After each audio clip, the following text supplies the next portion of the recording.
আজ মুসলমানদের ক্ষতিগ্রস্ত করার জন্য উঠে পড়ে লেগেছে এরা। আমাদের সম্পত্তি দেখে এদের হিংসা হচ্ছে। আপনি জানেন কত প্রপার্টি আমাদের মুসলমানদের এই জমিনে আছে, এই দেশে আছে।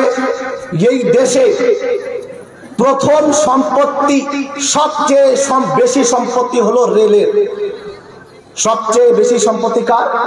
রেলের। তারপরে সবচেয়ে বেশি সম্পত্তি হলো সেনাবাহিনী, তাদের থাকার জন্য যে এরিয়া। তৃতীয় নম্বরে আসে ওয়াকফ বোর্ডের সম্পত্তি। তৃতীয় নম্বরে ভারতবর্ষে ওয়াকফ বোর্ডের সম্পত্তি 9.5 লক্ষ একর জমি ওয়াকফ বোর্ডের। কত? 9.5 লক্ষ একর। এত সম্পত্তি দেখে এদের সহ্য হচ্ছে না। হে মুসলমান ভাই, বলতে চাই আজ এরা এই বিল নিয়ে এসে মুসলমানদের সম্পত্তিকে ছিনিয়ে নিতে চাইছে। কিভাবে সম্পত্তিকে ছিনিয়ে নিতে চাইছে এক মিনিটের মধ্যে আপনাকে বুঝিয়ে দিই। মনে রাখবেন, ইসলাম ধর্মের আইন অনুযায়ী ওয়াকফ সঠিক হওয়ার জন্য কোনো দলিলের প্রয়োজন হয় না।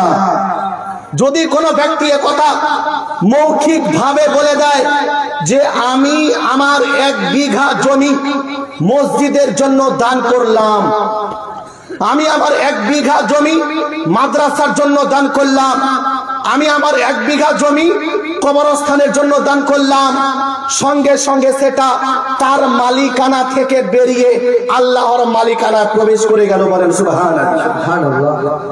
দলিলের কোনো প্রয়োজন নাই, রেকর্ডের কোনো প্রয়োজন নাই।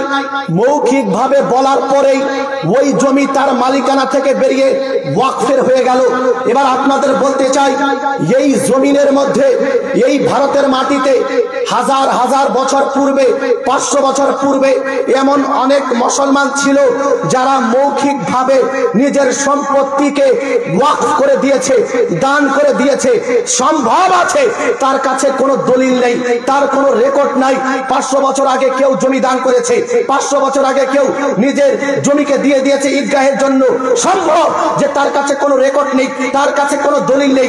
ইসলামের দৃষ্টিতে ওয়াকফ সঠিক হওয়ার জন্য কোনো দলিলের প্রয়োজন নেই, মৌখিক ভাবে ওয়াকফ সঠিক হয়ে যায়। আজ এরা এই আইন যখন নিয়ে আসবে, তারা বলবে যে তোমরা এই দাবি করো যে এই ঈদগাহ তোমাদের ওয়াকফের জমি, এই মাদ্রাসা তোমাদের ওয়াকফের জমি, এই মসজিদ তোমাদের ওয়াকফের জমি। ওই দলিল নিয়ে আসো। ব্যতিক্রমে যদি কারো কাছে দলিল না থাকে, যদি কোনো কবরস্থানের দলিল না থাকে, রেকর্ড না থাকে, এরা সঙ্গে সঙ্গে ঘোষণা করবে এটা ওয়াকফের সম্পত্তি নয়, সুতরাং এটা হলো ভারত সরকারের সম্পত্তি। সঙ্গে সঙ্গে ওই জমি ছিনিয়ে নেবে।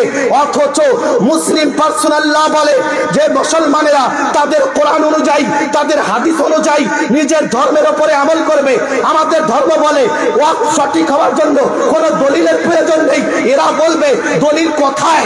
আর এই দলিলের নামে লক্ষ লক্ষ একর জমি এরা কবজা করতে চাইছে। এই জন্য যেমন ভাবে যদি আপনার বাড়ির উপরে কেউ হামলা করতে চায়, আপনার জমিকেও ছিনিয়ে নিতে চায়, আপনার যদি প্রপার্টিকেও ছিনিয়ে নিতে চায়, যেভাবে আপনি ময়দানে নামেন, অনুরূপ ভাবে সময় এসে গেছে আপনার কিভাবে গণতান্ত্রিক ভাবে ভারতের সংবিধানকে সামনে রেখে শান্তিপূর্ণভাবে আমরা এই বিলের বিরোধিতা করব। বলেন সুবহানাল্লাহ। এই বিরোধিতা ইনশাআল্লাহ, এই বিলের আমরা বিরোধিতা করছি। এই বিলকে আমরা মানতে পারবো না। এই বিল ফেরত নিতেই হবে, কেননা এটা সরাসরি ভাবে মুসলিম পার্সোনাল লয়ের উপরে হামলা করেছে।